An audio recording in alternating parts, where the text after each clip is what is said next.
మనల్ని ఎంతగానో ఆత్మీయంగా బలపరుస్తున్న ఆత్మీయమైన తల్లిదండ్రులకి వందనాలు.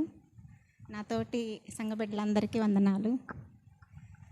మరి ముఖ్యంగా నాకు ఈ సమయం ఇచ్చిన నా దేవాది దేవునికి హృదయపూర్వకంగా కృతజ్ఞతాస్థుతులు చెల్లించుకుంటున్నాను. నేను చెప్పబోయే సాక్ష్యం ఏంటంటే, మా చెల్లి వాళ్ళ మనమడు బర్నింగ్ అయిందనమాట. అంటే గ్యాస్ మీద తను సేమియా చేస్తుంటే అనుకోకుండా గ్యాస్ దగ్గరికి వచ్చాడు. ఒకవైపున సగ్గుబియ్యం ఉడకబెడుతుంది, ఒకవైపున మామూలుగా సేమియా వేపుతుందంట. బాబు డోర్ దగ్గరకు వచ్చి నిలబడితే ఆ డోర్ గాలికి వచ్చి బాబుకు తగిలింది. తగలటంతో కింద ఉంది గ్యాస్. అనుకోకుండా డోర్ తగలటంతో పిల్లగాడు చిన్న 3 ఇయర్స్ అనమాట బాబు, ఆ గ్యాస్ మీద పడిపోయాడు. ఆ సగ్గుబియ్యం ఉడికేదల్లా కింద పడిపోయి ఒంటి మీద మొత్తం పడిపోయింది.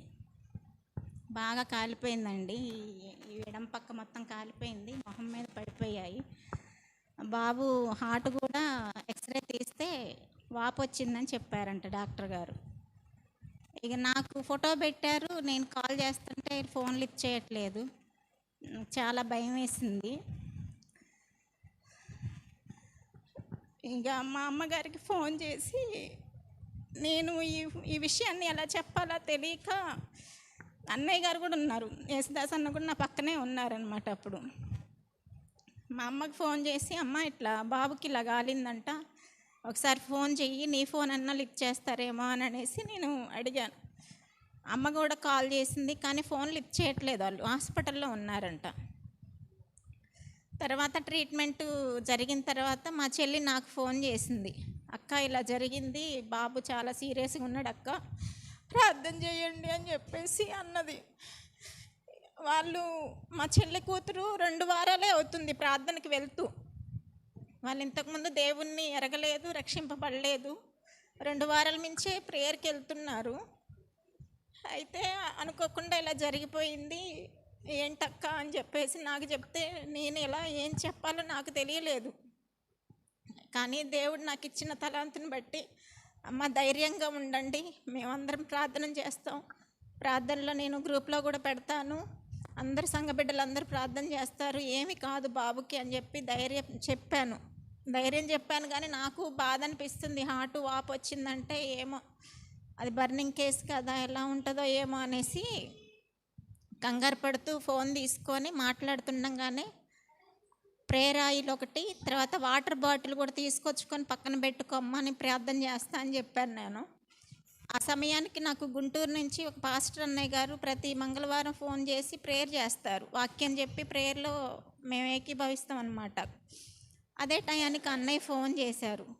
ఫోన్ చేసి, ఎలా ఉన్నారు సిస్టర్, బాగున్నారా అంటే, అన్నయ్య ఇది పరిస్థితి, మీరు అనుకోకుండా కాల్ చేశారు, కొద్దిగా ప్రేయర్ చేయండి అన్నయ్య అని అనేసి అంటే, ఓకే సిస్టర్ అని చెప్పేసి మా చెల్లికి కూడా కాన్ఫరెన్స్ పెట్టాను. ఆ వాటరు, ప్రేయర్ ఆయిలు, ప్రార్థన కొబ్బరి నూనె దగ్గర పెట్టుకోమ్మా అంటే అన్నీ దగ్గర పెట్టుకొని ప్రార్థనలో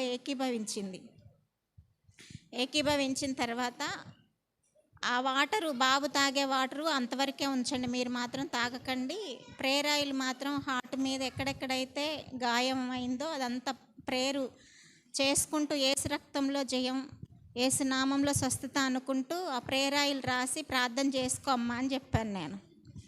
అలాగే నక్క అని చెప్పేసి అన్నది. అలా 2-3 రోజులు ప్రార్థన చేసుకుంటూ ఆ ప్రేయర్ ఆయిల్, ఆ వాటర్ దాపిస్తూ ఉన్నాము.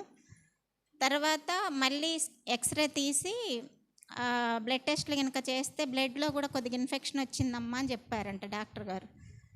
ఏం కాదమ్మా, మన దేవుడు గొప్పవాడు, ఎటువంటి కార్యాలనైనా కూడా ఆయన స్వస్థపరిచే దేవుడు, బ్లడ్లో ఇన్ఫెక్షన్ ఉండదు, రిపోర్ట్స్ వచ్చేటప్పుడు నార్మల్ రిపోర్ట్సే వస్తాయి, మీరేమో కంగారు పడవద్దు అని నేను ధైర్యం చెప్పాను. అయితే మా అమ్మ, నేను గ్రూప్లో పెడదామనుకున్నాను, కానీ అందరూ డ్యూటీలకు వెళ్ళేసి వచ్చి కొద్దిగా అలసిపోయి ఉంటారు, అందరిని ఇబ్బంది పెట్టడం ఎందుకులే అని నేను గ్రూప్లో పెట్టలేదండి. కానీ యేసుదాస్ అన్నకి చెప్పాను, అన్న బాబుకి ఇలా ఉంది, కొద్ది ప్రేయర్లో జ్ఞాపకం చేసుకోండి అన్న అని చెప్పి యేసుదాస్ అన్నకి చెప్పాను నేను. అలాగే సిస్టర్ అని చెప్పారు.